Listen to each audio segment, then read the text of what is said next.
ਅੱਜ ਮੇਰਾ ਵਿਆਹ ਸੀ। ਆਪਣੇ ਵਿਆਹ ਨੂੰ ਲੈ ਕੇ ਹਰ ਕੁੜੀ ਦੇ ਕੁਝ ਸੁਪਨੇ ਹੁੰਦੇ ਹਨ। ਉਹ ਆਪਣੇ ਵਿਆਹ ਦੀਆਂ ਆਪਣੀਆਂ ਇੱਛਾਵਾਂ ਨੂੰ ਸੰਭਾਲਦੀ ਹੈ। ਪਰ ਮੇਰਾ ਵਿਆਹ ਆਮ ਵਿਆਹਾਂ ਨਾਲੋਂ ਥੋੜਾ ਵੱਖਰਾ ਸੀ।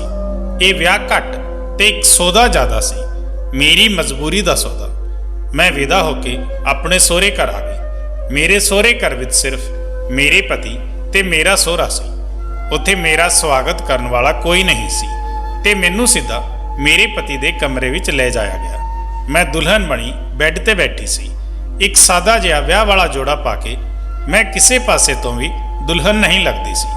ਮੇਰਾ ਦਿਲ ਬਹੁਤ ਤੇਜ਼ ਧੜਕ ਰਿਹਾ ਸੀ ਅਤੇ ਮੇਰੇ ਹੱਥ ਪੈਰ ਕੰਬ ਰਹੇ ਸਨ। ਮੇਰੇ ਮੱਥੇ ਤੇ ਪਸੀਨੇ ਦੀਆਂ ਬੂੰਦਾਂ ਚਮਕ ਰਹੀਆਂ ਸਨ।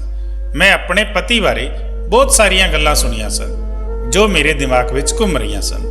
ਕੋਈ ਕਹਿ ਰਿਹਾ ਸੀ, ਉਸ ਨਾਲ ਵਿਆਹ ਨਾ ਕਰੋ, ਉਹ ਪਾਗਲ ਹੈ, ਉਹ ਮਾਨਸਿਕ ਰੋਗੀ ਹੈ, ਤੇਰੀ ਜ਼ਿੰਦਗੀ ਨਰਕ ਬਣ ਜਾਵੇਗੀ, ਤੂੰ ਤਾਂ ਪੜ੍ਹੀ ਲਿਖੀ ਕੁੜੀ ਹੈ, ਫਿਰ ਉਸ ਪਾਗਲ ਮੁੰਡੇ ਨਾਲ ਵਿਆਹ ਕਰਨ ਦੀ ਬੇਵਕੂਫੀ ਕਿਉਂ ਕਰ ਰਹੀ ਹੈ। ਮੇਰੇ ਮਨ ਵਿੱਚ ਇੱਕ ਤੋਂ ਬਾਅਦ ਇੱਕ ਸ਼ਬਦ ਗੂੰਜ ਰਹੇ ਸਨ। ਘਬਰਾਹਟ ਕਾਰਨ ਮੇਰਾ ਗਲਾ ਵੀ ਸੁੱਕ ਗਿਆ ਸੀ। ਮੈਂ ਆਪਣੀ ਘਬਰਾਹਟ ਨੂੰ ਕਾਬੂ ਕਰਨ ਦੀ ਕੋਸ਼ਿਸ਼ ਕਰ ਰਹੀ ਸੀ। ਜਦੋਂ ਮੇਰੇ ਪਤੀ ਅੰਦਰ ਆਏ ਤਾਂ ਮੈਂ ਥੋੜਾ ਘਬਰਾ ਕੇ ਬੈਠ ਗਈ। ਉਹ ਮੇਰੇ ਕੋਲ ਆ ਕੇ ਬੈਠ ਗਿਆ ਅਤੇ ਮੈਨੂੰ ਆਪਣਾ ਕੁੰਡ ਚੁੱਕਣ ਲਈ ਕਿਹਾ।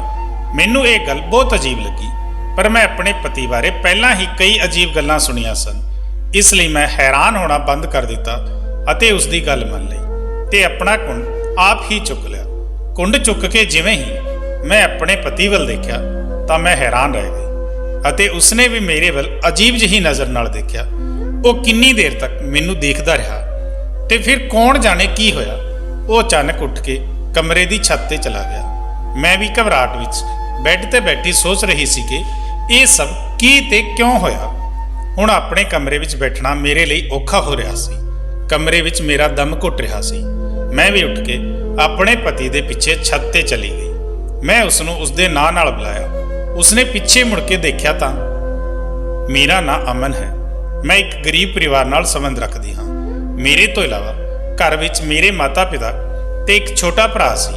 ਮੇਰਾ ਭਰਾ ਅਜੇ ਬਹੁਤ ਛੋਟਾ ਸੀ ਅਤੇ ਸਰਕਾਰੀ ਸਕੂਲ ਵਿੱਚ ਪੜ੍ਹਦਾ ਸੀ, ਜਦੋਂ ਕਿ ਮੈਂ ਇੰਟਰ ਪਾਸ ਕਰਕੇ ਕਾਲਜ ਵਿੱਚ ਦਾਖਲਾ ਲੈ ਲਿਆ ਸੀ।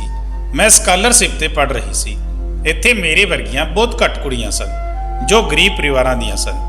ਇੱਥੇ ਚੰਗੇ ਤੇ ਅਮੀਰ ਘਰਾਣਿਆਂ ਦੀਆਂ ਕੁੜੀਆਂ ਮੁੰਡੇ ਸਨ। ਇਸ ਲਈ ਮੈਂ ਸ਼ੁਰੂ ਤੋਂ ਹੀ ਇੱਥੇ ਕਿਸੇ ਨਾਲ ਜ਼ਿਆਦਾ ਗੱਲਬਾਤ ਨਹੀਂ ਕਰਦੀ ਸੀ। ਮੇਰੇ ਕਾਲ ਵਿੱਚ ਮੇਰੀ ਕਿਸੇ ਨਾਲ ਦੋਸਤੀ ਨਹੀਂ ਸੀ, ਪਰ ਸਰ ਨੇ ਇੱਕ ਪ੍ਰੋਜੈਕਟ ਲਈ ਕਲਾਸ ਦਾ ਇੱਕ ਗਰੁੱਪ ਬਣਾਇਆ ਸੀ। ਕਈ ਵਾਰ ਮੈਂ ਆਪਣੀ ਪੜ੍ਹਾਈ ਬਾਰੇ ਕਲਾਸ ਦੇ ਇਸ ਗਰੁੱਪ ਨਾਲ ਚਰਚਾ ਕਰ ਲੈਂਦੀ ਸੀ। ਪਰ ਉਨੀ ਦਿਨੀ ਸਾਡੇ ਵਿਭਾਗ ਵਿੱਚ ਦੀਪ ਨਾਂ ਦਾ ਇੱਕ ਮੁੰਡਾ ਆਇਆ ਅਤੇ ਜਿਵੇਂ ਹੀ ਉਹ ਆਇਆ ਤਾਂ ਸਾਰੇ ਵਿਭਾਗ ਵਿੱਚ ਉਸ ਦੀ ਖਬਰ ਫੈਲ ਗਈ। ਉਹ ਬਹੁਤ ਸੋਹਣਾ ਸੀ ਅਤੇ ਹਰ ਕੁੜੀ ਉਸ ਨਾਲ ਗੱਲ ਕਰਨਾ ਚਾਹੁੰਦੀ ਸੀ। ਕੁੜੀਆਂ ਮੱਖੀਆਂ ਵਾਂਗ ਉਸ ਦੇ ਆਲੇ ਦੁਆਲੇ ਘੁੰਮਦੀਆਂ ਰਹਿੰਦੀਆਂ ਸਨ, ਪਰ ਦੀਪ ਨੇ ਕਿਸੇ ਵੱਲ ਧਿਆਨ ਨਾ ਦਿੱਤਾ। ਉਹ ਬਹੁਤ ਸੁੰਦਰ ਸੀ। ਹਰ ਕੁੜੀ ਉਸ ਲਈ دیਵਾਨੀ ਸੀ। ਜਦੋਂ ਮੈਂ ਉਸ ਨੂੰ ਪਹਿਲੀ ਵਾਰ ਦੇਖਿਆ ਤਾਂ ਮੈਂ ਵੀ ਉਸ ਨੂੰ ਦੇਖਦੇ ਹੀ ਰਹਿ ਗਈ। ਮੈਂ ਪਹਿਲੀ ਨਜ਼ਰ ਵਿੱਚ ਹੀ ਆਪਣਾ ਦਿਲ ਉਸ ਨੂੰ ਦੇ ਦਿੱਤਾ ਸੀ, ਪਰ ਉਹ ਇੱਕ ਚੰਦ ਵਾਂਗ ਸੀ ਜਿਸ ਨੂੰ ਮੈਂ ਛੂਹਣਾ ਚਾਹੁੰਦੀ ਸੀ ਪਰ ਛੂ ਨਹੀਂ ਸਕਦੀ ਸੀ। ਪਹਿਲੀ ਨਜ਼ਰ ਦਾ ਪਿਆਰ ਮੈਂ ਆਪਣੇ ਦਿਲ ਵਿੱਚ ਹੀ ਦੱਬ ਲਿਆ ਸੀ। ਮੈਨੂੰ ਪਤਾ ਸੀ ਕਿ ਮੈਂ ਜੋ ਕੁਝ ਚਾਹੁੰਦੀ ਹਾਂ ਉਸ ਨੂੰ ਕਦੇ ਪ੍ਰਾਪਤ ਨਹੀਂ ਕਰ ਸਕਦੀ। ਇਸ ਲਈ ਇਸ ਮਾਮਲੇ ਨੂੰ ਅੱਗੇ ਲੈ ਜਾਣ ਦਾ ਕੋਈ ਫਾਇਦਾ ਨਹੀਂ ਸੀ। ਇਹ ਸਭ ਮੇਰੇ ਨਾਲ ਪਹਿਲੀ ਵਾਰ ਹੋਇਆ ਸੀ। ਪਹਿਲਾਂ ਕਦੇ ਕਿਸੇ ਮੁੰਡੇ ਨੂੰ ਦੇਖ ਕੇ ਮੇਰਾ ਦਿਲ ਇਸ ਤਰ੍ਹਾਂ ਨਹੀਂ ਧੜਕਦਾ ਸੀ, ਪਰ ਜਦੋਂ ਵੀ ਮੈਂ ਦੀਪ ਨੂੰ ਦੇਖਦੀ ਤਾਂ ਮੇਰਾ ਦਿਲ ਬਹੁਤ ਜ਼ੋਰ ਨਾਲ ਧੜਕਦਾ ਸੀ।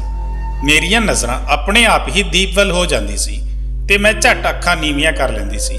ਮੈਂ ਨਹੀਂ ਚਾਹੁੰਦੀ ਸੀ ਕਿ ਦੀਪ ਨੂੰ ਸ਼ੱਕ ਹੋਵੇ ਕਿ ਮੈਂ ਉਸ ਨੂੰ ਕਿਵੇਂ ਦੇਖਦੀ ਹਾਂ। ਮੈਂ ਆਪਣੀਆਂ ਭਾਵਨਾਵਾਂ ਨੂੰ ਆਪਣੇ ਦਿਲ ਵਿੱਚ ਰੱਖਿਆ ਸੀ ਅਤੇ ਉਹਨਾਂ ਨੂੰ ਕਦੇ ਵੀ ਕਿਸੇ ਅੱਗੇ ਜ਼ਾਹਿਰ ਨਹੀਂ ਹੋਣ ਦਿੱਤਾ ਸੀ। ਜਦੋਂ ਕਲਾਸ ਵਿੱਚ ਨਵੇਂ ਗਰੁੱਪ ਬਣੇ ਤਾਂ ਦੀਪ ਮੇਰੇ ਗਰੁੱਪ ਵਿੱਚ ਸ਼ਾਮਲ ਹੋ ਗਿਆ। ਹੁਣ ਤਾਂ ਅਕਸਰ ਇਹ ਹੋਣ ਲੱਗਾ ਕਿ ਪੜ੍ਹਾਈ ਦੇ ਸਿਲਸਿਲੇ ਵਿੱਚ ਸਾਡੀ ਗੱਲਬਾਤ ਹੁੰਦੀ ਰਹਿੰਦੀ ਸੀ। ਕਈ ਵਾਰ ਦੀਪ ਮੇਰੇ ਨੋਟਸ ਵੀ ਬਣਾ ਦਿੰਦਾ ਸੀ। ਉਹ ਮੇਰੀ ਪੜ੍ਹਾਈ ਵਿੱਚ ਹਰ ਸੰਭਵ ਮਦਦ ਕਰਦਾ ਤੇ ਉਹ ਮੇਰੇ ਕੰਮ ਵਿੱਚ ਵੀ ਮੇਰੀ ਮਦਦ ਕਰਦਾ ਸੀ, ਜਦੋਂ ਕਿ ਉਹ ਕਿਸੇ ਹੋਰ ਕੁੜੀ ਨਾਲ ਗੱਲ ਵੀ ਨਹੀਂ ਕਰਦਾ ਸੀ। ਕੁਝ ਕੁੜੀਆਂ ਮੈਨੂੰ ਦੇਖ ਕੇ ਈਰਖਾ ਕਰਨ ਲੱਗ ਪਈਆਂ ਤੇ ਕੁਝ ਮੈਨੂੰ ਕਹਿਣ ਲੱਗ ਪਈਆਂ ਕਿ ਦੀਪ ਤੈਨੂੰ ਪਸੰਦ ਕਰਦਾ ਹੈ, ਇਸੇ ਲਈ ਉਹ ਤੇਰੇ ਨਾਲ ਇੰਨੀ ਗੱਲ ਕਰਦਾ ਹੈ। ਨਹੀਂ ਤਾਂ ਸਾਡੇ ਵੱਲ ਦੇਖੋ, ਅਸੀਂ ਉਸ ਨਾਲ ਗੱਲ ਕਰਨ ਲਈ ਪਾਗਲ ਹਾਂ ਅਤੇ ਉਹ ਸਾਡੇ ਵੱਲ ਧਿਆਨ ਵੀ ਨਹੀਂ ਦਿੰਦਾ। ਪਰ ਮੈਂ ਉਹਨਾਂ ਦੀਆਂ ਸਾਰੀਆਂ ਗੱਲਾਂ ਇੱਕ ਕੰਨ ਵਿੱਚੋਂ ਸੁਣਦੀ ਸੀ ਅਤੇ ਦੂਜੇ ਕੰਨ ਵਿੱਚੋਂ ਕੱਢ ਦਿੰਦੀ ਸੀ, ਕਿਉਂਕਿ ਮੈਂ ਆਪਣੇ ਸਟੇਟਸ ਤੋਂ ਚੰਗੀ ਤਰ੍ਹਾਂ ਜਾਣੂ ਸੀ। ਬੇਸ਼ੱਕ ਮੈਂ ਬਹੁਤ ਸੋਹਣੀ ਸੀ, ਪਰ ਮੇਰਾ ਸਟੇਟਸ ਦੀਪ ਦੇ ਸਟੇਟਸ ਨਾਲ ਮੇਲ ਨਹੀਂ ਖਾਂਦਾ ਸੀ। ਤੇ ਕੋਈ ਪਾਗਲ ਹੀ ਹੋਵੇਗਾ ਜੋ ਇੰਨੀਆਂ ਅਮੀਰ ਕੁੜੀਆਂ ਨੂੰ ਛੱਡ ਕੇ ਮੈਨੂੰ ਪਸੰਦ ਕਰਦਾ ਸੀ। ਉਹ ਇੱਕ ਹਾਈ ਫਾਈ ਪ੍ਰੋਫਾਈਲ ਪਰਿਵਾਰ ਨਾਲ ਸੰਬੰਧਿਤ ਸੀ ਅਤੇ ਮੈਂ ਇੱਕ ਗਰੀਬ ਪਰਿਵਾਰ ਨਾਲ ਸੰਬੰਧਿਤ ਸੀ, ਜਿਸ ਦਾ ਪਿਤਾ ਸਬਜ਼ੀ ਦੀ ਸਟਾਲ ਚਲਾਉਂਦਾ ਸੀ। ਸਾਡੇ ਕਾਲਜ ਦਾ ਸਮਾਂ ਕਿਵੇਂ ਗੁਜ਼ਰਿਆ ਪਤਾ ਹੀ ਨਹੀਂ ਲੱਗਾ। ਦੀਪ ਨਾਲ ਮੈਂ ਆਪਣੇ ਪਿਆਰ ਦਾ ਇਜ਼ਹਾਰ ਨਹੀਂ ਕੀਤਾ ਅਤੇ ਨਾ ਹੀ ਉਸਨੇ ਮੇਰੇ ਨਾਲ ਕਦੇ ਕੋਈ ਫालतू ਗੱਲ ਕੀਤੀ। ਅੱਜ ਸਾਡਾ ਕਾਲਜ ਵਿੱਚ ਆਖਰੀ ਦਿਨ ਸੀ, ਪਰ ਅੱਜ ਦੀਪ ਨਹੀਂ ਆਇਆ। ਮੇਰਾ ਦਿਲ ਅਜੀਬ ਜਿਹੀ ਬੇਚੈਨੀ ਮਹਿਸੂਸ ਕਰਨ ਲੱਗਾ। ਮੈਂ ਇੰਨਾ ਲੰਬਾ ਇੰਤਜ਼ਾਰ ਕੀਤਾ ਕਿ ਮੈਂ ਉਸ ਨੂੰ ਆਖਰੀ ਵਾਰ ਦੇਖਣਾ ਚਾਹੁੰਦੀ ਸੀ। ਮੈਂ ਇਹਨਾਂ ਪਲਾਂ ਨੂੰ ਆਪਣੇ ਦਿਲ ਵਿੱਚ ਕੈਦ ਕਰਨਾ ਚਾਹੁੰਦੀ ਸੀ, ਤਾਂ ਜੋ ਮੇਰੀ ਜ਼ਿੰਦਗੀ ਦੇ ਕਿਸੇ ਮੋੜ ਤੇ ਜੇ ਮੈਨੂੰ ਦੀਪ ਦੀ ਯਾਦ ਆਵੇ ਤਾਂ ਮੈਂ ਇਹਨਾਂ ਖੂਬਸੂਰਤ ਪਲਾਂ ਨੂੰ ਯਾਦ ਕਰ ਸਕਾਂ। ਮੇਰੀਆਂ ਅੱਖਾਂ ਵਿੱਚੋਂ 2 ਹੰਝੂ ਵਹਿ ਤੁਰੇ, ਜੋ ਮੈਂ ਝੱਟ ਪੁੰਝ ਲਏ। ਪਰ ਦੀਪ ਮੈਨੂੰ ਕਿਧਰੇ ਨਹੀਂ ਦਿਸ ਰਿਹਾ ਸੀ। ਉਹ ਕਿਉਂ ਨਹੀਂ ਆਇਆ? ਅਸੀਂ ਕਦੇ ਇੱਕ ਦੂਜੇ ਨੂੰ ਆਪਣਾ ਨੰਬਰ ਵੀ ਨਹੀਂ ਦਿੱਤਾ, ਕਿਉਂਕਿ ਇਸ ਦੀ ਕਦੇ ਲੋੜ ਨਹੀਂ ਪਈ ਸੀ ਅਤੇ ਅੱਜ ਆਖਰੀ ਦਿਨ ਸੀ। ਮੈਂ ਭਾਰੀ ਮਨ ਨਾਲ ਕਾਲਜ ਤੋਂ ਵਾਪਸ ਘਰ ਵੱਲ ਤੁਰ ਪਈ। ਮੇਰਾ ਮਨ ਬਹੁਤ ਉਦਾਸ ਸੀ। ਮੈਂ ਬਹੁਤ ਜ਼ਿਆਦਾ ਬੇਚੈਨ ਸੀ। ਕਾਲਜ ਦੇ ਗੇਟ ਤੋਂ ਬਾਹਰ ਨਿਕਲਦਿਆਂ ਮੈਂ ਮੁੜ-ਮੁੜ ਉਸੇ ਦਿਸ਼ਾ ਵੱਲ ਦੇਖਦੀ ਰਹੀ ਜਿੱਥੇ ਦੀਪ ਆਉਂਦਾ ਸੀ। ਮੇਰਾ ਜੀ ਕਰਦਾ ਸੀ ਕਿ ਚੀਕ-ਚੀਕ ਕੇ ਦੀਪ ਦਾ ਨਾਂ ਲੈ ਕੇ ਉਸ ਨੂੰ ਬੁਲਾ ਕੇ ਪੁੱਛਾਂ, ਕਿੱਥੇ ਹੈ ਤੂੰ? ਘੱਟੋ-ਘੱਟ ਇੱਕ ਵਾਰ ਆ ਜਾ, ਮੈਂ ਤੈਨੂੰ ਆਖਰੀ ਵਾਰ ਦੇਖਣਾ ਚਾਹੁੰਦੀ ਹਾਂ। ਪਰ ਦੀਪ ਨੇ ਨਹੀਂ ਆਉਣਾ ਸੀ ਤੇ ਉਹ ਨਹੀਂ ਆਇਆ। ਮੈਂ ਦੁਖੀ ਮਨ ਨਾਲ ਘਰ ਪਰਤ ਆਈ। ਮੇਰਾ ਦਿਨ ਬਹੁਤ ਮਾੜਾ ਗੁਜ਼ਰਿਆ ਸੀ। ਉਸ ਦਿਨ ਦੀ ਉਦਾਸੀ ਤੋਂ ਛੁਟਕਾਰਾ ਪਾਉਣ ਵਿੱਚ ਕੁਝ ਦਿਨ ਗੁਜ਼ਰ ਗਏ, ਪਰ ਕਾਲ ਛੁੱਟਣ ਤੋਂ ਬਾਅਦ ਕੁਝ ਸਮੇਂ ਬਾਅਦ ਮੇਰੀ ਜ਼ਿੰਦਗੀ ਨੇ ਅਜਿਹਾ ਮੋੜ ਲੈ ਲਿਆ ਕਿ ਮੈਂ ਦੰਗ ਰਹਿ ਗਈ। ਪਾਪਾ ਨੂੰ ਕੰਮ ਦੌਰਾਨ ਅਚਾਨਕ ਦਿਲ ਦਾ ਦੌਰਾ ਪੈ ਗਿਆ ਅਤੇ ਉਹ ਕਈ ਦਿਨ ਹਸਪਤਾਲ ਵਿੱਚ ਰਹੇ। ਕੰਮ ਅਚਾਨਕ ਬੰਦ ਹੋ ਗਿਆ ਸੀ। ਅਸੀਂ ਗਰੀਬ ਲੋਕ ਸੀ। ਸਾਡੇ ਕੋਲ ਇੰਨੇ ਪੈਸੇ ਨਹੀਂ ਸਨ ਕਿ ਬੈਠ ਕੇ ਰੋਟੀ ਖਾ ਸਕੀਏ। ਸਾਡਾ ਤਾਂ ਰੋਜ਼ ਦਾ ਕਮਾਉਣਾ ਤੇ ਰੋਜ਼ ਦਾ ਖਾਣਾ ਸੀ। ਬੜੀ ਮੁਸ਼ਕਿਲ ਵਿੱਚ ਦਿਨ ਗੁਜ਼ਰ ਰਹੇ ਸਨ। ਮੈਂ ਰੋਂਦੀ ਹੋਈ ਆਪਣੇ ਪਿਤਾ ਨੂੰ ਬਚਾਉਣ ਲਈ ਪਰਮਾਤਮਾ ਅੱਗੇ ਅਰਦਾਸ ਕਰਦੀ ਸੀ। ਇਸ ਦੁਨੀਆ ਵਿੱਚ ਮੇਰੇ ਪਾਪਾ ਤੋਂ ਇਲਾਵਾ ਮੇਰਾ ਕੌਣ ਸੀ? ਡਾਕਟਰ ਨੇ ਕੁਝ ਟੈਸਟ ਦੱਸੇ। ਉਹਨਾਂ ਨੂੰ ਕਰਵਾਉਣ ਤੋਂ ਬਾਅਦ ਪਤਾ ਲੱਗਾ ਕਿ ਪਿਤਾ ਜੀ ਦੇ ਦਿਲ ਦੇ 2 ਵਾਲ ਬੰਦ ਹਨ ਅਤੇ ਉਹਨਾਂ ਦੇ ਦਿਲ ਦੀ ਵੱਡੀ ਸਰਜਰੀ ਕਰਨੀ ਪਵੇਗੀ। ਸਾਡੇ ਕੋਲ ਇੰਨਾ ਮਹਿੰਗਾ ਇਲਾਜ ਕਰਾਉਣ ਲਈ ਪੈਸੇ ਨਹੀਂ ਸਨ। ਪਾਪਾ ਕੁਝ ਸਮਾਂ ਸਰਕਾਰੀ ਹਸਪਤਾਲ ਤੋਂ ਇਲਾਜ ਕਰਵਾ ਕੇ ਘਰ ਆ ਗਏ ਸਨ, ਪਰ ਡਾਕਟਰ ਨੇ ਪਾਪਾ ਨੂੰ ਸਖਤੀ ਨਾਲ ਆਰਾਮ ਕਰਨ ਲਈ ਕਿਹਾ ਸੀ। ਪਾਪਾ ਜ਼ਿਆਦਾਤਰ ਘਰ ਵਿੱਚ ਹੀ ਰਹਿੰਦੇ ਸੀ। ਉਹ ਕੰਮ ਤੇ ਜਾਣ ਲਈ ਬਹੁਤ ਕੋਸ਼ਿਸ਼ ਕਰਦੇ ਸਨ, ਪਰ ਮੈਂ ਉਹਨਾਂ ਨੂੰ ਇਨਕਾਰ ਕਰ ਦਿੰਦੀ। ਪਾਪਾ ਕਹਿੰਦੇ, ਬੇਟਾ ਜੇ ਮੈਂ ਕੰਮ ਨਹੀਂ ਕਰਾਂਗਾ ਤਾਂ ਅਸੀਂ ਖਾਵਾਂਗੇ ਕੀ? ਇੱਕ ਦਿਨ ਪਿਤਾ ਜੀ ਚੋਰੀ ਛਿਪੇ ਕੰਮ ਤੇ ਚਲੇ ਗਏ ਤਾਂ ਉਹਨਾਂ ਦੀ ਤਬੀਅਤ ਵਿਗੜ ਗਈ। ਹੁਣ ਪਿਤਾ ਜੀ ਨੇ ਆਪ ਹੀ ਕਹਿਣਾ ਸ਼ੁਰੂ ਕਰ ਦਿੱਤਾ ਕਿ ਜਦੋਂ ਤੱਕ ਉਹ ਠੀਕ ਨਹੀਂ ਹੋ ਜਾਂਦਾ ਉਹ ਕੰਮ ਤੇ ਨਹੀਂ ਜਾਵੇਗਾ। ਰੱਬ ਨਾ ਕਰੇ ਜੇ ਮੈਨੂੰ ਕੁਝ ਹੋ ਗਿਆ ਤਾਂ ਤੁਹਾਡਾ ਕੀ ਬਣੇਗਾ? ਪਰ ਘਰ ਇਸ ਤਰ੍ਹਾਂ ਕਦੋਂ ਤੱਕ ਚੱਲਦਾ? ਜੋ ਵੀ ਰਾਸ਼ਨ ਸੀ ਉਹ ਖਤਮ ਹੋ ਚੁੱਕਾ ਸੀ। ਇਕੱਠੀ ਕੀਤੀ ਪੂੰਜੀ ਵੀ ਹੌਲੀ-ਹੌਲੀ ਖਤਮ ਹੋਣ ਲੱਗੀ। ਅਸੀਂ ਘਰ ਵੀ ਬਦਲ ਲਿਆ ਸੀ। ਕਿਰਾਏ ਤੇ ਕਮਰਾ ਲੈ ਲਿਆ ਸੀ। ਇੱਕ ਛੋਟਾ ਜਿਹਾ ਘਰ ਸੀ। ਉੱਥੇ ਰਹਿਣ ਵਿੱਚ ਬਹੁਤ ਮੁਸ਼ਕਲਾਂ ਸਨ, ਪਰ ਫਿਰ ਵੀ ਉਹ ਸਾਡਾ ਸਾਥ ਦੇ ਰਹੇ ਸਨ। ਮਾਂ ਦਾ ਫਿਕਰਮੰਦ ਚਿਹਰਾ ਦੇਖ ਕੇ ਮੈਨੂੰ ਵੀ ਚਿੰਤਾ ਹੋ ਜਾਂਦੀ ਸੀ। ਭਰਾ ਅਜੇ ਛੋਟਾ ਸੀ, ਇਸ ਕਰਕੇ ਉਹ ਸਾਡੀ ਜ਼ਿੰਮੇਵਾਰੀ ਨਹੀਂ ਚੁੱਕ ਸਕਦਾ ਸੀ। ਤੇ ਫਿਰ ਮੈਂ ਸੋਚਿਆ ਹੁਣ ਮੈਨੂੰ ਹੀ ਕੁਝ ਕਰਨਾ ਹੋਵੇਗਾ। ਮੈਂ ਮਨ ਬਣਾ ਲਿਆ ਅਤੇ ਫਿਰ ਪਾਪਾ ਦੀ ਸਬਜ਼ੀ ਦੀ ਰੇਹੜੀ ਕੱਢ ਕੇ ਘਰ ਦੇ ਬਾਹਰ ਲਗਾਉਣ ਲੱਗੀ। ਹਰ ਸਵੇਰ ਮੈਂ ਆਪਣੀ ਮਾਂ ਨਾਲ ਜਾ ਕੇ ਬਾਜ਼ਾਰ ਤੋਂ ਤਾਜ਼ੀਆਂ ਸਬਜ਼ੀਆਂ ਲਿਆ ਕੇ ਘਰ ਦੇ ਬਾਹਰ ਵੇਚਦੀ ਸੀ, ਪਰ ਬਹੁਤਾ ਪੈਸਾ ਨਹੀਂ ਬਚਦਾ ਸੀ। ਪਾਪਾ ਦੀਆਂ ਦਵਾਈਆਂ ਦਾ ਖਰਚਾ ਵੀ ਸੀ ਤੇ ਸਾਡੇ ਰੋਜ਼ਾਨਾ ਦੇ ਖਰਚੇ ਵੀ ਪੂਰੇ ਕਰਨੇ ਸਨ। ਅਸੀਂ ਸਬਜ਼ੀ ਵੇਚ ਕੇ ਘਰ ਦਾ ਖਰਚ ਤਾਂ ਪੂਰਾ ਕਰਦੇ ਸੀ, ਪਰ ਪਿਤਾ ਦੇ ਇਲਾਜ ਲਈ ਪੈਸੇ ਨਾ ਬਚਾ ਸਕੇ। ਆਖਰ ਮੈਂ ਫੈਸਲਾ ਲਿਆ ਅਤੇ ਮੰਮੀ ਨੂੰ ਇਸ ਬਾਰੇ ਦੱਸਿਆ। ਮੰਮੀ ਨੇ ਮੈਨੂੰ ਬਹੁਤ ਮਨਾ ਕੀਤਾ, ਪਰ ਮੈਂ ਆਪਣੀ ਗੱਲ ਤੇ ਅੜੀ ਰਹੀ। ਮੈਂ ਪਿਤਾ ਜੀ ਤੋਂ ਵੀ ਇਜਾਜ਼ਤ ਲੈ ਲਈ। ਆਗਿਆ ਦਿੰਦੇ ਸਮੇਂ ਪਿਤਾ ਜੀ ਦਾ ਮਨ ਬਹੁਤ ਭਾਰਾ ਹੋ ਰਿਹਾ ਸੀ, ਕਿਉਂਕਿ ਉਹਨਾਂ ਨੇ ਮੈਨੂੰ ਕੁਝ ਹੋਰ ਸੁਪਨੇ ਦਿਖਾਏ ਸਨ। ਪਰ ਹੁਣ ਹਾਲਾਤਾਂ ਦੇ ਇਸ ਮੋੜ ਕਾਰਨ ਉਹ ਸਾਰੇ ਸੁਪਨੇ ਅਧੂਰੇ ਰਹਿ ਗਏ। ਪਿਤਾ ਜੀ ਦੀ ਇਜਾਜ਼ਤ ਮਿਲਦਿਆਂ ਹੀ ਮੈਂ ਅਗਲੇ ਹੀ ਦਿਨ ਤੋਂ ਵੱਖ-ਵੱਖ ਥਾਵਾਂ ਤੇ ਨੌਕਰੀ ਲਈ ਇੰਟਰਵਿਊ ਦੇਣੀ ਸ਼ੁਰੂ ਕਰ ਦਿੱਤੀ ਤੇ ਘਰ ਅਖਬਾਰ ਲਗਵਾ ਲਿਆ। ਅਖਬਾਰ ਵਿੱਚ ਨੌਕਰੀਆਂ ਦੇ ਇਸ਼ਤਿਹਾਰ ਦੇਖ ਕੇ ਮੈਂ ਕਈ ਥਾਵਾਂ ਤੇ ਅਪਲਾਈ ਕੀਤਾ ਤੇ ਪੂਰਾ ਮਹੀਨਾ ਨੌਕਰੀਆਂ ਲਈ ਅਪਲਾਈ ਕਰਦੀ ਰਹੀ, ਪਰ ਮੈਨੂੰ ਕਿਤੇ ਵੀ ਨੌਕਰੀ ਨਹੀਂ ਮਿਲੀ। ਇੰਟਰਵਿਊ ਲਈ ਕਾਲ ਆਉਂਦੀ, ਮੈਂ ਇੰਟਰਵਿਊ ਲਈ ਜਾਂਦੀ, ਪਰ ਇੰਜ ਲੱਗਦਾ ਜਿਵੇਂ ਨੌਕਰੀ ਲਈ ਚੋਣ ਪਹਿਲਾਂ ਹੀ ਹੋ ਚੁੱਕੀ ਹੋਵੇ ਅਤੇ ਇਹ ਸਾਰੀਆਂ ਇੰਟਰਵਿਊਆਂ ਦੀ ਸਿਰਫ ਇੱਕ ਦਿਖਾਵਾ ਹੀ ਸੀ। ਪਰ ਫਿਰ ਉਹਨਾਂ ਦਿਨੀ ਮੈਂ ਇੰਟਰਵਿਊ ਲਈ ਇੱਕ ਜਗ੍ਹਾ ਤੇ ਗਈ ਸੀ ਅਤੇ ਫਿਰ ਰੱਬ ਦਾ ਚਮਤਕਾਰ ਹੋਇਆ ਕਿ ਮੈਨੂੰ ਉੱਥੇ ਨੌਕਰੀ ਮਿਲ ਗਈ। ਤਨਖਾਹ ਬਹੁਤ ਜ਼ਿਆਦਾ ਨਹੀਂ ਸੀ ਪਰ ਫਿਰ ਵੀ ਚੰਗੀ ਸੀ। ਮੈਂ ਬਹੁਤ ਖੁਸ਼ ਹੋਈ ਅਤੇ ਤੁਰੰਤ ਜੌਬ ਤੇ ਲੱਗ ਗਈ। ਮੈਨੂੰ ਜੁਆਇਨ ਕੀਤੇ ਹੋਏ ਅਜੇ ਕੁਝ ਦਿਨ ਹੀ ਹੋਏ ਸਨ ਕਿ ਇੱਕ ਦਿਨ ਮੇਰੇ ਬੌਸ ਨੇ ਮੈਨੂੰ ਆਪਣੇ ਕਮਰੇ ਵਿੱਚ ਬੁਲਾਇਆ ਅਤੇ ਕਿਹਾ, ਅਮਨ, ਤੇਰੀ ਯੋਗਤਾ ਅਤੇ ਤੇਰੇ ਚੰਗੇ ਕੰਮ ਨੂੰ ਦੇਖਦੇ ਹੋਏ ਤੇਰੀ ਤਨਖਾਹ ਅਤੇ ਅਹੁਦਾ ਘੱਟ ਨਹੀਂ ਹਨ। ਸਹੀ ਗੱਲ ਹੈ ਨਾ? ਬੌਸ ਨੇ ਮੈਨੂੰ ਸਵਾਲ ਪੁੱਛਿਆ, ਇਸ ਲਈ ਮੈਂ ਥੋੜਾ ਉਲਝਣ ਵਿੱਚ ਪੈ ਗਈ।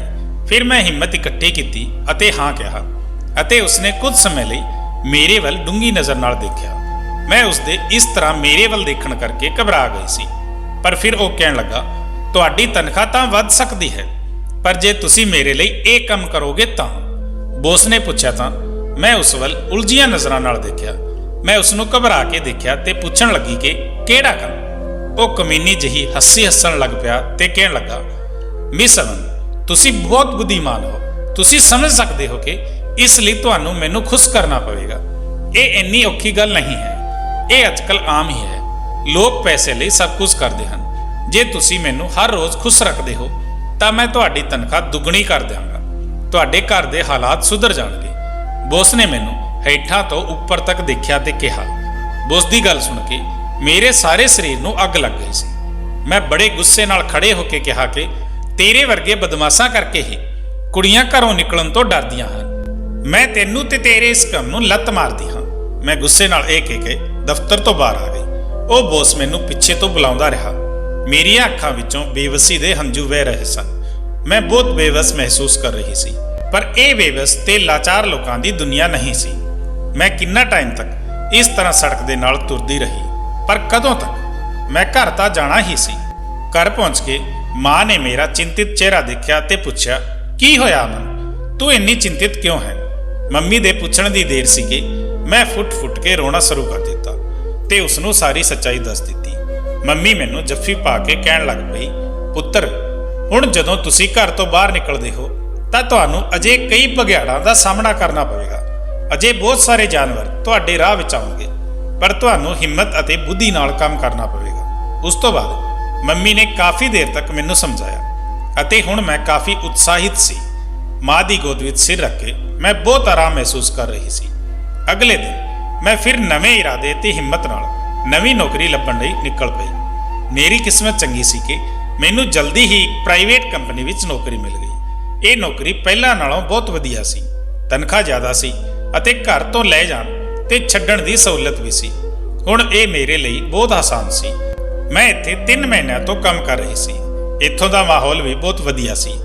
ਅੱਜ ਤੱਕ ਮੈਂ ਆਪਣੀ ਕੰਪਨੀ ਦੇ ਹੈੱਡ ਨੂੰ ਹੀ ਦੇਖਿਆ ਸੀ। ਹਾਲਾਂਕਿ ਦਫ਼ਤਰ ਵਿੱਚ ਉਸਦੇ ਬੇਟੇ ਦੀ ਵੀ ਕਾਫੀ ਚਰਚਾ ਸੀ।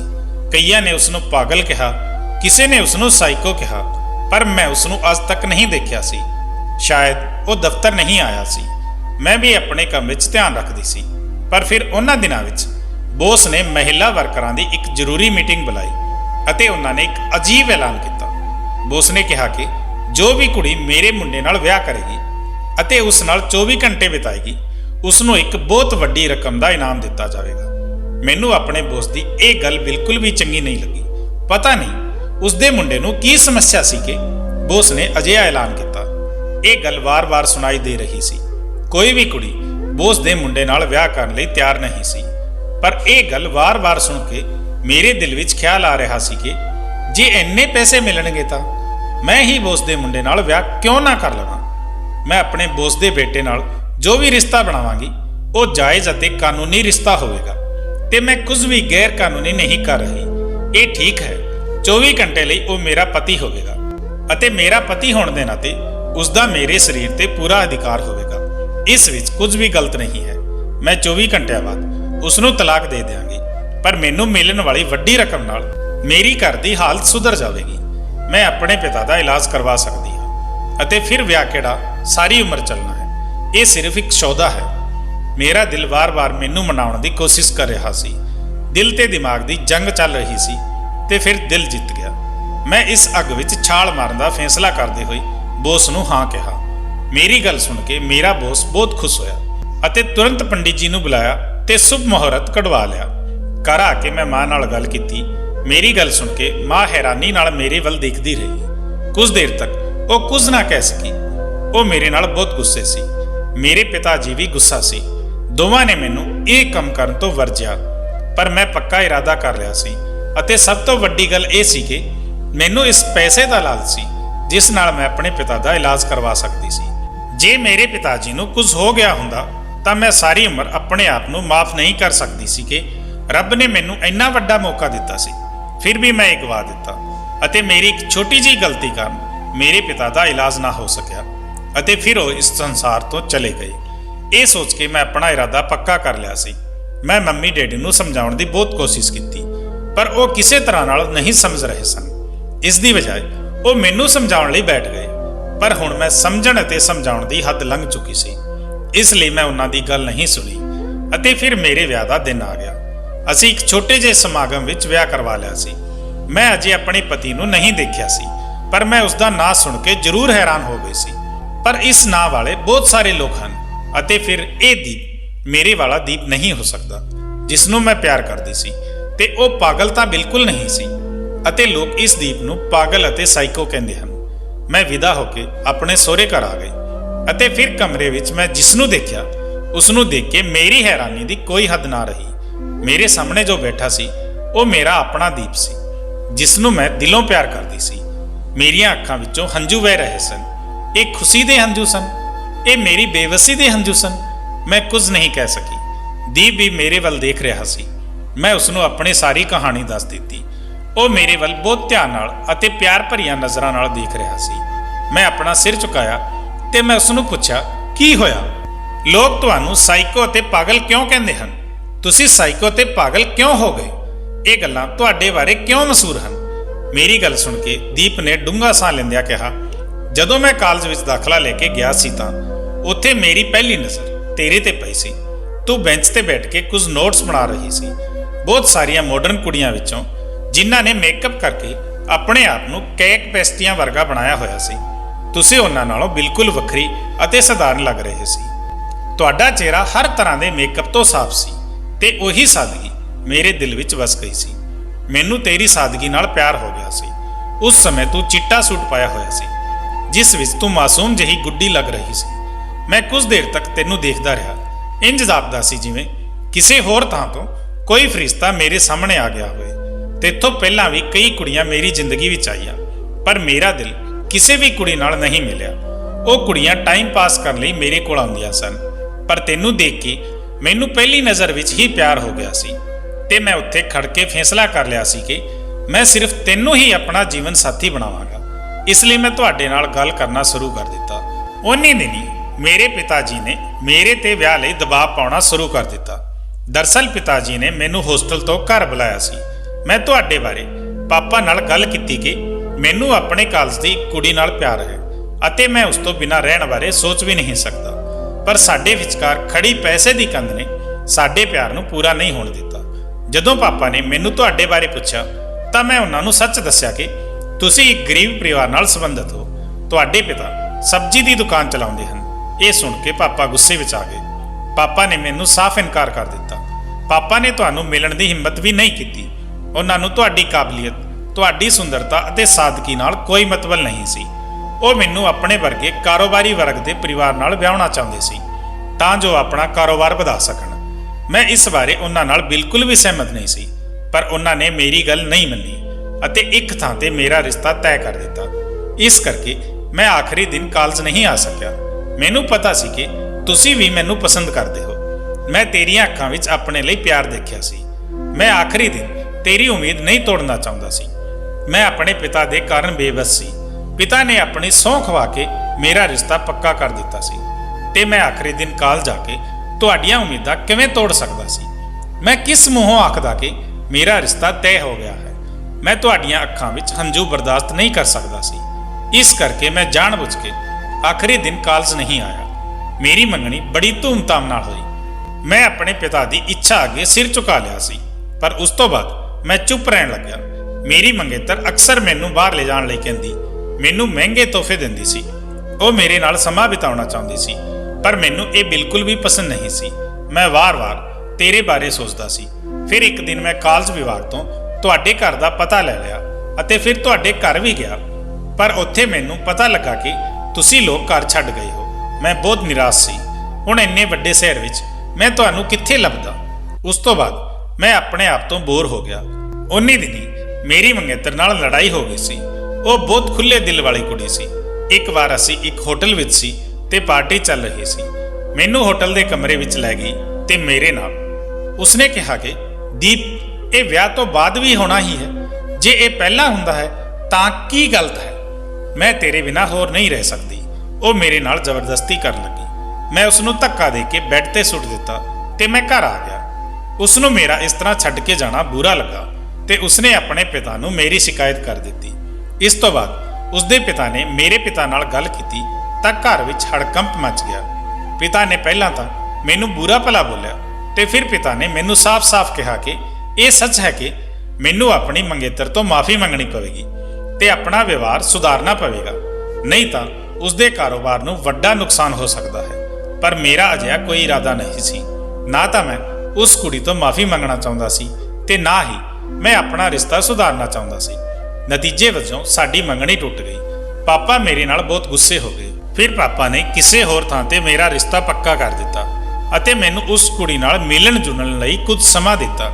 ਪਾਪਾ ਚਾਹੁੰਦੇ ਸਨ ਕਿ ਅਸੀਂ ਇੱਕ ਦੂਜੇ ਨੂੰ ਸਮਝੀਏ ਅਤੇ ਫਿਰ ਜਲਦੀ ਵਿਆਹ ਕਰ ਲਈਏ, ਪਰ ਮੇਰਾ ਦਿਲ ਕਿਤੇ ਨਹੀਂ ਲੱਗਦਾ ਸੀ। ਪਾਪਾ ਮੈਨੂੰ ਬਹੁਤ ਝਿੜਕਦੇ ਸਨ।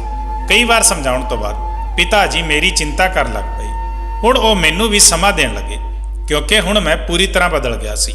ਮੈਂ ਹੱਸਣਾ ਤਾਂ ਪੂਰੀ ਤਰ੍ਹਾਂ ਭੁੱਲ ਗਿਆ ਸੀ। ਦੋਸਤਾਂ ਨਾਲ ਪਾਰਟੀ ਕਰਨਾ ਵੀ ਭੁੱਲ ਗਿਆ ਸੀ। ਹੌਲੀ-ਹੌਲੀ ਮੇਰੀ ਦੂਜੀ ਮੰਗਣੀ ਵੀ ਟੁੱਟ ਗਈ। ਮੈਂ ਆਪਣੇ ਪਿਤਾ ਨੂੰ ਸਾਫ਼-ਸਾਫ਼ ਕਿਹਾ ਕਿ ਮੇਰੇ ਲਈ ਕੋਈ ਰਿਸ਼ਤਾ ਨਾ ਵੇਖਣ। ਮੈਂ ਫਿਲਹਾਲ ਵਿਆਹ ਨਹੀਂ ਕਰਨਾ ਚਾਹੁੰਦਾ। ਮੈਨੂੰ ਕੁਝ ਸਮਾਂ ਦਿਓ। ਪਾਪਾ ਮੇਰੀ ਹਾਲਤ ਦੇਖ ਕੇ ਫਿਕਰਮੰਦ ਹੋਣ ਲੱਗੇ। ਮੈਂ ਹੌਲੀ-ਹੌਲੀ ਕਮਜ਼ੋਰ ਹੁੰਦਾ ਜਾ ਰਿਹਾ ਸੀ। ਪਾਪਾ ਆਪਣੇ ਇਕਲੌਤੇ ਪੁੱਤਰ ਨੂੰ ਇਸ ਤਰ੍ਹਾਂ ਦੁਨੀਆ ਤੋਂ ਅਲੱਗ-ਥਲੱਗ ਤੇ ਬੇਵਸ ਹੁੰਦੇ ਨਹੀਂ ਦੇਖ ਸਕਦੇ ਸਨ। ਉਸ ਨੂੰ ਮੇਰੀ ਸਿਹਤ ਦੀ ਚਿੰਤਾ ਹੋਣ ਲੱਗੀ ਕਿਉਂਕਿ ਮੈਂ ਉਹਨਾਂ ਦਾ ਇਕਲੌਤਾ ਪੁੱਤਰ ਸੀ ਅਤੇ ਉਹ ਆਪਣੇ ਇਕਲੌਤੇ ਪੁੱਤਰ ਨੂੰ ਗਵਾਉਣਾ ਨਹੀਂ ਚਾਹੁੰਦੇ ਸਨ। ਹੁਣ ਮੈਂ ਰਾਤ ਨੂੰ ਚੀਕਾਂ ਮਾਰ ਕੇ ਜਾਗਦਾ ਸੀ। ਲੋਕ ਮੈਨੂੰ ਪਾਗਲ ਤੇ ਸਾਈਕੋ ਕਹਿਣ ਲੱਗੇ। ਪਾਪਾ ਮੇਰੀ ਹਾਲਤ ਦੇਖ ਕੇ ਬਹੁਤ ਚਿੰਤਤ ਸਨ। ਮੈਨੂੰ ਹੌਸਲਾ ਦੇਣ ਲਈ ਉਹ ਅਕਸਰ ਮੇਰੇ ਦੋਸਤਾਂ ਨੂੰ ਮੇਰੇ ਘਰ ਬੁਲਾਉਂਦੇ ਤਾਂ ਜੋ ਮੈਂ ਖੁਸ਼ ਹੋ ਸਕਾਂ, ਪਰ ਮੈਨੂੰ ਕੁਝ ਸਮੇਂ ਲਈ ਰਾਹਤ ਮਿਲਦੀ ਸੀ ਅਤੇ ਫਿਰ ਮੇਰੀ ਹਾਲਤ ਉਹੀ ਹੋ ਜਾਂਦੀ ਸੀ। ਕੁਝ ਸਮੇਂ ਬਾਅਦ ਪਿਤਾ ਜੀ ਨੇ ਹਾਰ ਮੰਨ ਲਈ ਅਤੇ ਮੈਨੂੰ ਉਸ ਕੁੜੀ ਨੂੰ ਲੱਭਣ ਲਈ ਕਿਹਾ। ਜੇਕਰ ਤੁਸੀਂ 1 ਮਹੀਨੇ ਦੇ ਅੰਦਰ ਉਸ ਨੂੰ ਲੱਭਣ ਵਿੱਚ ਕਾਮਯਾਬ ਹੋ ਗਏ ਤਾਂ ਮੈਂ ਤੁਹਾਡਾ ਵਿਆਹ ਉਸ ਨਾਲ ਕਰਵਾ ਦਿਆਂਗਾ, ਨਹੀਂ ਤਾਂ ਤੁਹਾਨੂੰ ਉਸ ਕੁੜੀ ਨਾਲ ਵਿਆਹ ਕਰਨਾ ਪਵੇਗਾ ਜਿਸ ਨਾਲ ਮੈਂ ਤੁਹਾਨੂੰ ਕਹਾਂਗਾ। ਮੈਂ ਪਿਤਾ ਜੀ ਦੀ ਸ਼ਰਤ ਮੰਨ ਲਈ।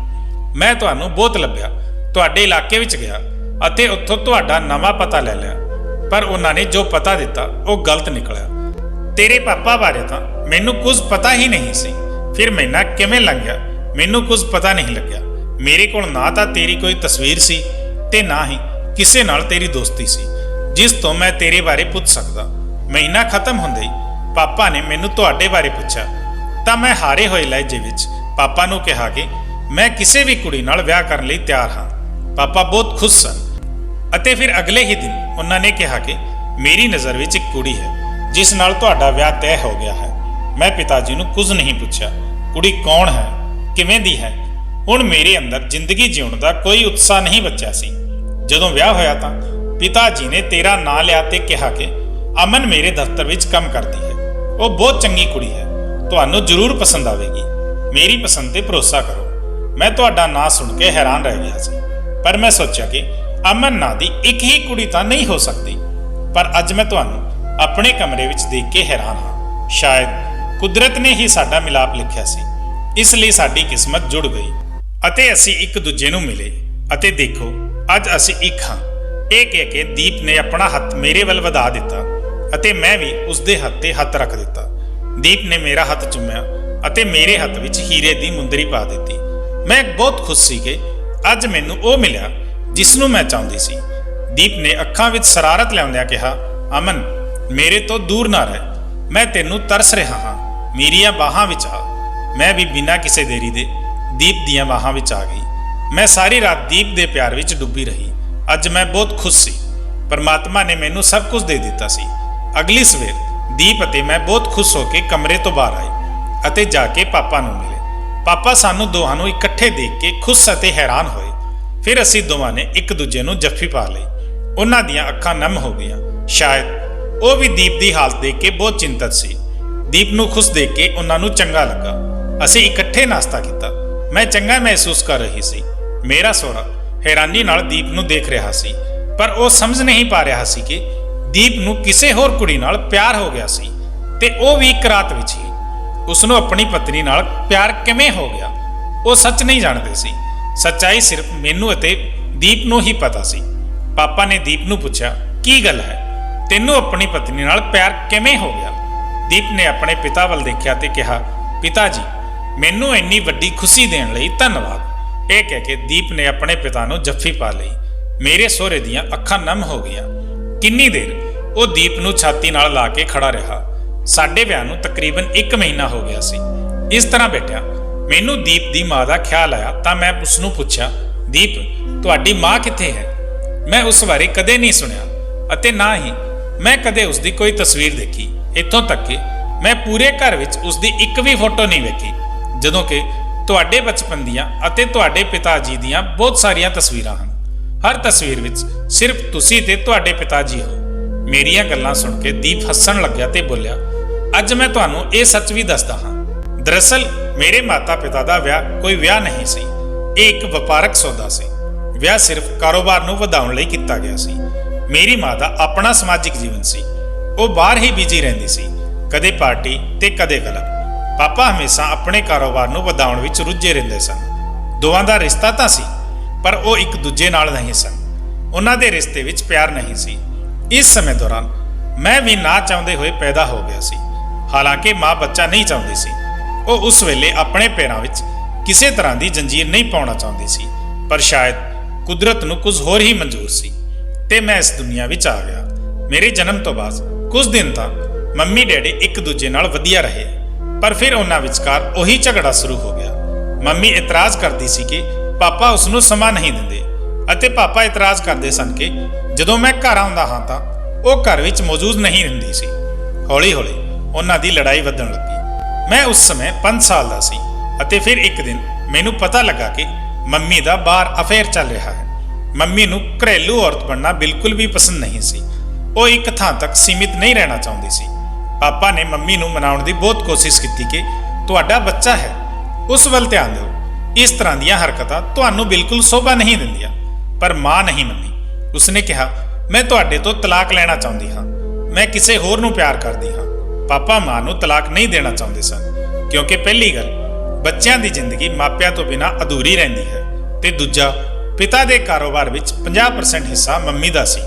ਤਲਾਕ ਤੋਂ ਬਾਅਦ ਕਾਰੋਬਾਰ 2 ਹਿੱਸਿਆਂ ਵਿੱਚ ਵੰਡਿਆ ਜਾਂਦਾ ਤੇ ਪਾਪਾ ਨੂੰ ਭਾਰੀ ਨੁਕਸਾਨ ਹੁੰਦਾ। ਪਾਪਾ ਤਲਾਕ ਨਹੀਂ ਦੇ ਰਹੇ ਸਨ, ਪਰ ਮਾਂ ਨੇ ਕੋਰਟ ਰਾਹੀਂ ਪਾਪਾ ਤੋਂ ਤਲਾਕ ਲੈ ਲਿਆ ਅਤੇ 50% ਸ਼ੇਅਰ ਲੈ ਕੇ ਆਪਣੇ ਪ੍ਰੇਮੀ ਨਾਲ ਵਿਆਹ ਕਰਵਾ ਲਿਆ।